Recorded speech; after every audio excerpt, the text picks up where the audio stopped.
آئیے چلتے ہیں آج ایک ایسے ملک کے سفر پر جسے ہم تسلیم کریں یا نہ کریں مگر ان سے ہم بہت کچھ سیکھ سکتے ہیں۔ پوری دنیا کو سودی نظام پر لگانے والے آج دنیا میں موجود ہر دوسری بڑی پروڈکٹ کے مالک بن چکے ہیں۔ جی ہاں دوستو، ہم بات کر رہے ہیں اسرائیل کی۔ اسرائیل ایک چھوٹا سا ملک ہونے کے باوجود اتنا طاقتور کیوں ہے اور یہودی اپنے بچوں کی تربیت کیسے کرتے ہیں؟ انہیں بچپن میں کیا کچھ سکھایا جاتا ہے جس کی وجہ سے یہ بڑے ہو کر اعصابی اور دماغی طور پر دوسروں سے بہت آگے نکل جاتے ہیں؟ آئیے جانتے ہیں اسرائیل اور یہودیوں کے بارے میں ایسے حقائق جن کو سن کر آپ دنگ رہ جائیں گے۔ اس ملک کا official name state of Israel ہے۔ اسرائیل کی کل آبادی 96 لاکھ کے قریب ہے۔ اس کا کل رقبہ 21,937 مربع کلومیٹر ہے۔ اسرائیل کی ایک طرف لبنان، شام، جارڈن اور مصر اور دوسری جانب میڈیٹرینین سی کی ساحلی پٹی ہے۔ اس وقت پوری دنیا میں یہودیوں کی تعداد 1,58,00,000 ہے، جس میں سے 72 لاکھ کے قریب اسرائیل میں رہتے ہیں۔ اتنی کم تعداد کے باوجود کوئی بھی ملک ان سے پنگا نہیں لیتا، یہاں تک کہ کئی مسلم ممالک بھی اسرائیل کو تسلیم کر چکے ہیں۔ اسرائیل کو جو ملک آنکھیں دکھائے اس کی معاشی حالت اس قدر بری کر دی جاتی ہے کہ وہ اسرائیل کا کچھ نہیں بگاڑ سکتا، جیسا کہ ایران، شام اور یمن کی مثالیں آپ کے سامنے ہیں۔ اسرائیل کا دارالحکومت تل ابیب سٹی ہے، لیکن یہودی بیت المقدس کو اپنا دارالحکومت بنانے کا دعویٰ کرتے ہیں۔ اس مقصد کو پورا کرنے کے لیے اب وہ بیت المقدس کے قریب آباد ہونا شروع ہو گئے ہیں اور جنگ کے بعد بچے کھچے مسلمانوں کو یہاں سے بے دخل کیا جا رہا ہے تاکہ جلد سے جلد یہودیوں کی آبادی یہاں زیادہ ہو سکے۔ اسرائیل نے اپنے ارد گرد کے ممالک کو تباہ کر دیا ہے اور فلسطین کے مسلمانوں پر جو مظالم ڈھائے ہیں اسے ساری دنیا خاموشی کے ساتھ دیکھ رہی ہے۔ اسرائیل میں عبرانی اور عربی زبان بولی جاتی ہے۔ عبرانی زبان کو حضرت موسیٰ کی زبان بھی کہا جاتا ہے۔ آج یہودی معاشی طور پر اتنے مضبوط ہو چکے ہیں کہ دنیا کی ہر دوسری کمپنی میں ان کی انویسٹمنٹ ہے۔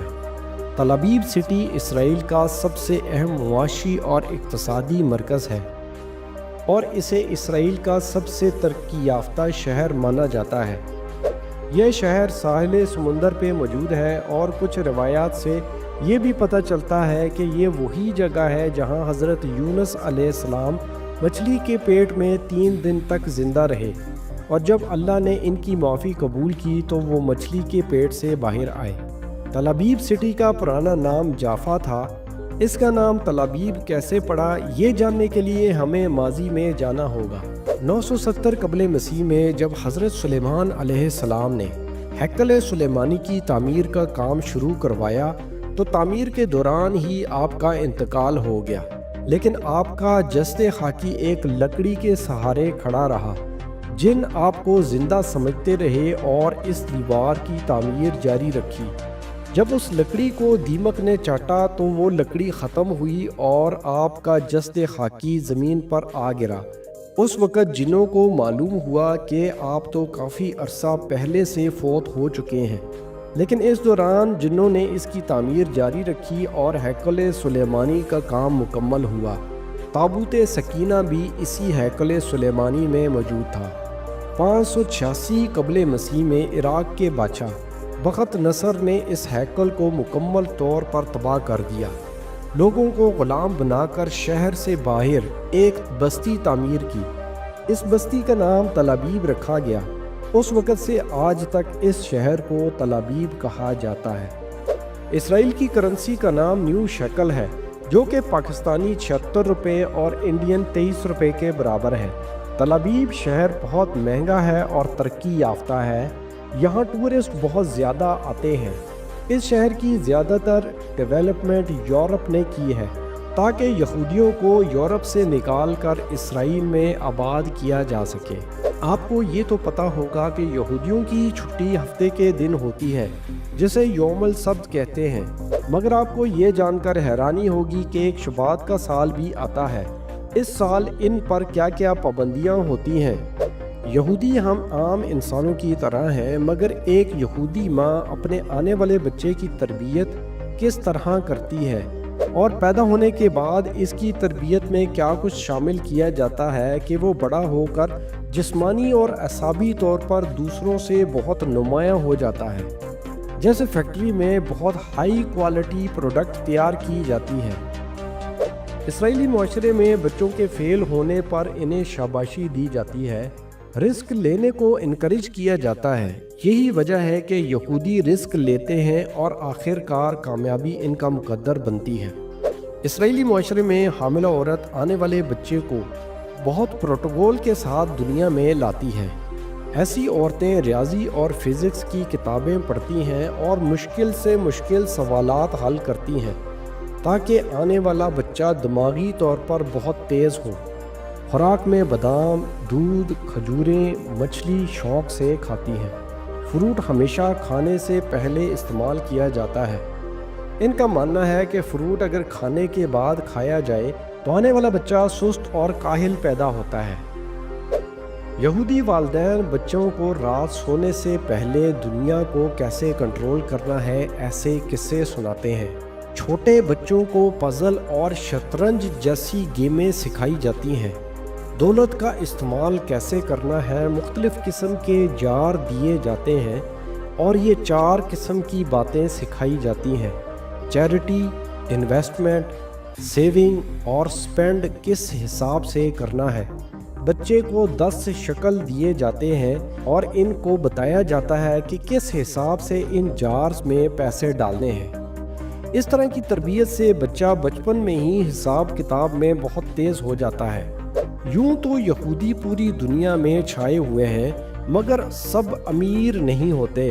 یہودی اپنے مال کا 10واں حصہ اپنے غریب یہودیوں کو کاروبار کے لیے ڈونیٹ کرتے ہیں۔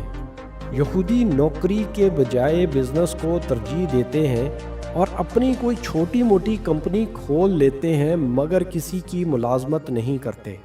یوم السبت یعنی ہفتے کے دن یہ لوگ اپنے کاروبار کی وسعت کے لیے نئے لوگوں سے ملاقاتیں کرتے ہیں۔ یہودی ایک ہی کاروبار میں اپنا پیسہ انویسٹ نہیں کرتے۔ تعلیم مکمل کرنے پر بھی بچے کو سرٹیفکیٹ اس وقت دیا جاتا ہے جب بچہ کسی نئے پروجیکٹ پر ریسرچ کمپلیٹ کرتا ہے، یعنی ایسا نیا پروجیکٹ جس پر پہلے کبھی کسی نے کام نہ کیا ہو۔ شمیتا یعنی سبت کا سال یعنی 7واں سال، جسے شبات آف دی لینڈ بھی کہا جاتا ہے۔ اس سال کو تورات میں اسرائیل کی سرزمین پر لازمی قرار دیا گیا ہے۔ ہر 7 سال بعد یہ سال آتا ہے۔ شمیتا کے دوران یعنی اس سال میں زمین پر کاشتکاری نہیں کی جاتی۔ ہل چلانے، پودے لگانے سمیت تمام زرعی سرگرمیاں معطل کر دی جاتی ہیں۔ اس سال تمام قرضے سوائے غیر ملکیوں کے معاف کر دیے جاتے ہیں۔ پچھلا شمیتا کا سال 2022 میں تھا۔ شمیتا کے سال میں یہودی نئے کاروبار شروع نہیں کرتے، اس لیے عالمی مارکیٹ میں اس سال مندی ہوتی ہے جو کہ ایک عام انسان کو معلوم نہیں ہوتا۔ اسرائیل پوری دنیا میں سب سے زیادہ R&D یعنی ریسرچ اینڈ ڈیولپمنٹ پر اپنا پیسہ لگاتا ہے، اس لیے اسرائیل کو سٹارٹ اپ نیشن کہا جاتا ہے۔ دنیا کی بڑی بڑی کمپنیوں کے R&D سینٹر اسرائیل میں موجود ہیں۔ ان کی کامیابی کی ایک اور بڑی وجہ یہ بھی ہے کہ اس ملک کا ہر لڑکا لڑکی 3 سے 5 سال تک فوج میں ٹریننگ حاصل کرتا ہے، جس کی وجہ سے ہر شخص اپنا اور اپنے ملک کا دفاع کرنا سیکھ جاتا ہے۔ یہودیت میں مرد جتنی چاہے شادیاں کر سکتے ہیں، مگر عورت اپنے خاوند کے مرنے کے بعد صرف اس کے بھائی سے شادی کر سکتی ہے۔ یہودی مذہب میں 2 بڑے فرقے موجود ہیں: اشکنازی، جن کا تعلق مشرقی یورپ اور جرمنی سے تھا، جبکہ صفادری یہودی وہ ہیں جنہیں 1492 میں اسپین سے نکالا گیا تھا۔ آج فلسطین کے مسلمانوں کو ختم کر کے یہودی کیوں اس علاقے میں جمع ہو رہے ہیں اور اپنی 80% انویسٹمنٹ دفاع پر خرچ کر رہے ہیں؟ کیونکہ وہ ایک ایسی جنگ کی تیاری کر رہے ہیں جس کے بعد ان کی عالمی حکومت قائم ہو جائے گی۔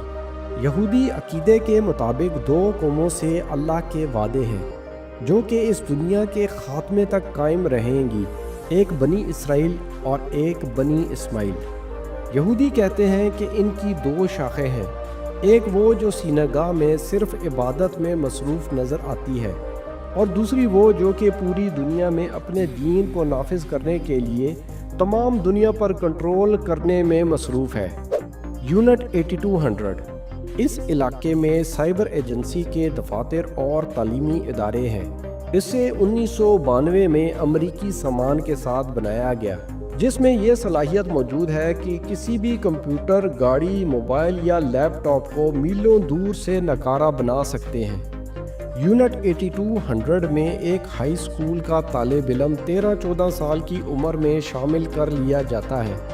یہ بچے اس قدر پیشہ ورانہ صلاحیتیں رکھتے ہیں کہ ہر کسی نے ایک ہیکنگ ٹول ایجاد کر رکھا ہے، یعنی اس علاقے میں اسرائیل اپنے آنے والی نسلوں کو پوری دنیا کے سائبر سسٹم پر کنٹرول کرنے کے لیے تیار کر رہا ہے۔